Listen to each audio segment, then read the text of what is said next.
Hi, I'm Dr. Brian Koffman, the Executive Vice President, Chief Medical Officer, and co-founder of the nonprofit CLL Society, and I'm here to report from the fourth and final day of ASH 2021, the 63rd American Society of Hematology's annual conference and exhibition.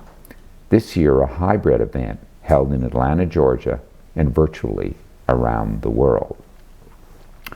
Rather than to review the CLL research that was presented today, because there was none, or cover some of the oral and poster abstracts that were not part of the 18 clinically grouped CLL oral presentations, what I'm going to do today is summarize a few broad themes and some hints of what the future might look like that I garnered from this ASH.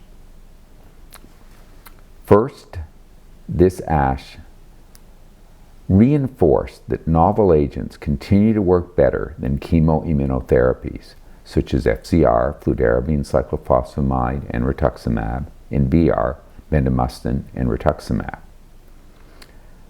We learned again that chemoimmunotherapy, FCR in particular, is associated with a higher risk of second cancers, particularly nasty blood cancers.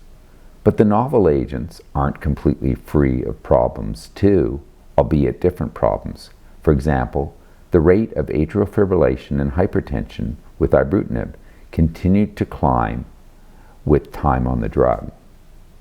Number two, fixed durations of novel therapies are increasingly being studied.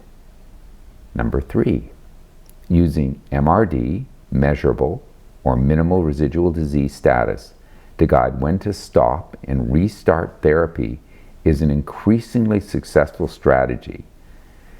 Using this rather than treating for a predetermined fixed duration or waiting for actual disease progression to retreat is beginning to look like it may be part of the future.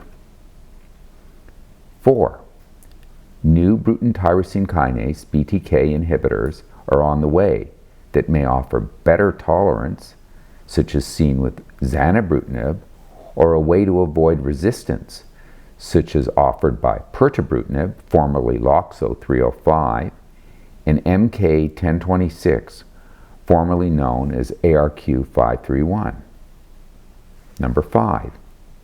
Ibrutinib continues to offer excellent, very long-term disease control, even in high-risk patients. Number 6. U2, the combination of ublituximab, an experimental anti-CD20 monoclonal antibody that's similar to rituximab or obinutuzumab, and umbralisib, the other U in U2, an experimental PI3 kinase inhibitor, is a powerful addition to ibrutinib and offers a different path than venetoclax to reaching undetectable MRD, uMRD.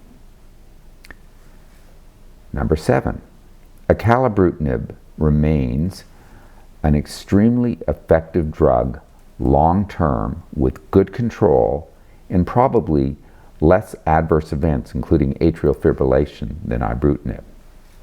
Number 8, new bispecific antibodies, new cellular therapies, including ones that use natural killer cells, LP-118, a novel small molecule inhibitor of BCL2 and BCL-XI or XL, and many other new therapies and drugs are on their way. Number 8, early intervention in high-risk disease is being studied rather than waiting until there is an indication to treat. In other words, this study is questioning the age-old wisdom of watch and wait for at least some high-risk patients. Number 10, COVID sadly remains a killer for CLL patients. And we are also documenting that less robust responses to vaccines, both in terms of antibodies and now in terms of T-cell response, continue to plague CLL patients. Number 11, at least in the VA system, there is still a difference in treatment that's based on race, though that problem has been improving over the last few years. And number 12, the CLL Society's original research, with the help of our readers like you who completed our surveys, tells us and informs the world's hematologists about what matters most to patients in choosing their therapy. It was overall survival and having future treatment options. So in summary, while there were no practice-changing papers, there was change in the wind, with new drugs, new treatment protocols, and more individualized care based on each patient's response to their therapy coming soon.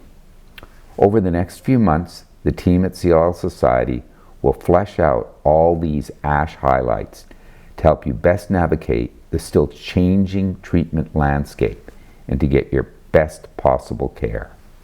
Stay strong. We are all in this together. Dr. Brian Koffman.